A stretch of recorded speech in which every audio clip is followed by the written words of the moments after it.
YouTube, Poops like here, and this is Frog Finder, an open source puzzle game I'm making in Godot. Source code's linked below if you want to see how it all works. But this month I have been working a lot on TurboFat, my main project, but it's been mostly like drawing and animating all these Chocolava Canyon assets, so I didn't have much to say about that. I thought it'd be a good time to catch you guys up on the work I've been doing in Frog Finder for the past 8 months, because it's been a while since I did one of these, and I've done a whole lot. So let me show you what I've been doing. So back in January, I talked about how I wanted these dancing animations where the frogs would come out and tell you how good a job you did.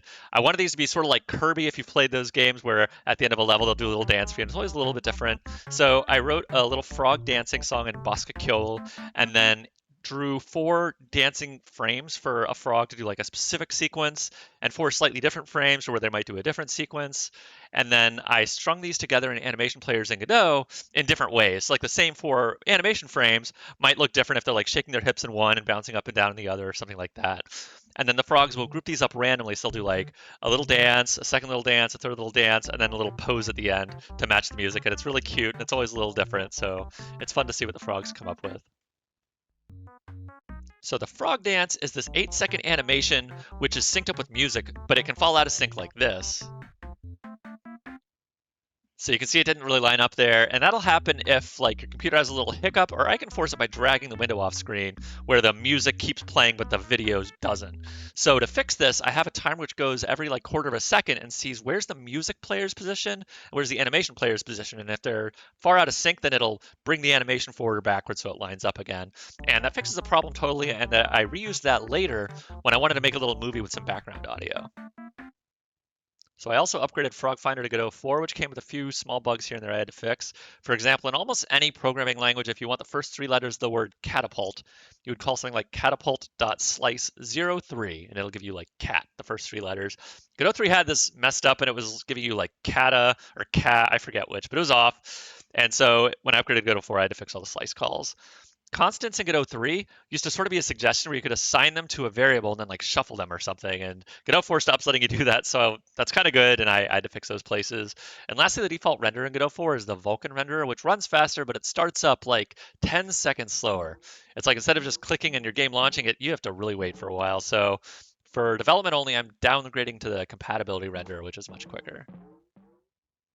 So I drew a bunch of beach things to decorate this new beach world, like beach umbrellas and towels and sandcastles and stuff. And then I thought it'd be cool if when you move the mouse, there's like a parallax effect where the decorations move. So I put that in and I think it looks kind of cool. So I always loved the intros in Elite Beat Agents and Owen Don, where I would have these animated mangas where like a panel would show up and something funny would happen and there'd be like visual sound effects and corny sounds in the background. And I wanted something similar, so I sketched out my idea in Clip Studio Paint for the first comic, and then I colored it all. And when I colored it and exported it to the game, I exported like each element separately. So I'd have like just the clouds, and that would be one sprite, and just the sun, and that'd be one sprite.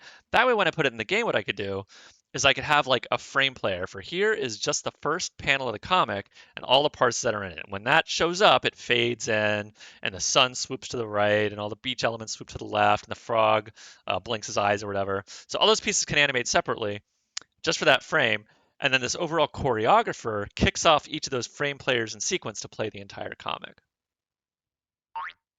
So I wanted my little animated manga to have some super silly, exaggerated sound effects. I grabbed the Hanna-Barbera sound effects library by Sound Ideas, and then I took my manga that had no sound effects into Filmora, and I just lined up the sound cues next to it from the sound pack.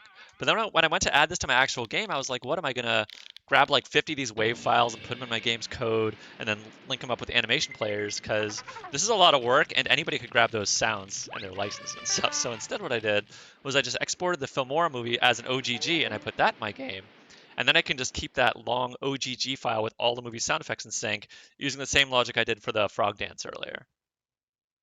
So I wanted each area in Frog Finder to have differences in its intermissions. Like when the frogs come out to dance and you're in the wizard area, maybe they'll have wizard hats. And in the beach area, there'll be a bunch of beach balls like you can see here. So I added this intermission tweak framework where each area can say, here's how I break the regular intermission rules. Here's my special thing. So I have these beach balls and they bounce around and they make sound effects and stuff and they're very cool. But the way this is implemented is there is a little sprite which draws the beach ball, and then there's a parent node, so it can also have an altitude, not just the regular sprite XY coordinate. So the beach ball script has a vector3 which represents the ball's position in 3D space. The XY coordinate is periodically copied to the parent node, And then the z coordinate is periodically copied to the sprite elevator's y position, and that's how we get this fakey 3D look. There's a simple physics simulation, which updates the position based on the ball's velocity and the velocity based on gravity. And then it also detects collisions with the floors and with the walls and will play bounce sound effects. Those bounce sound effects are louder if the ball hits stuff harder and softer if it like glances off or if it's moving very slowly.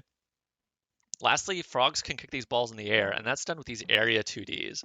The ball has an area 2D with its layer bit unset and its mask bit set to 1, so that balls can't hit anything, but it'll collide with anything in layer 1. The frogs have their layer bits set to 1 and their mask bits set to 1, and that means the frogs will kick the balls into the air and the balls will attack them. So that's what I've done with Frog Finder over the past 8 months. It used to be where like you'd beat a few levels and the frog would come out and hug you, and then you do a few more levels and more frogs come out and hug you. But that was all they ever did, and it got repetitive. So now I think it's more, has like more of a rhythm where you'll play a few levels and they'll do a little dance. You're like, haha, that's cute. And then a few more levels and they'll come out and hug you, and you're like, aw.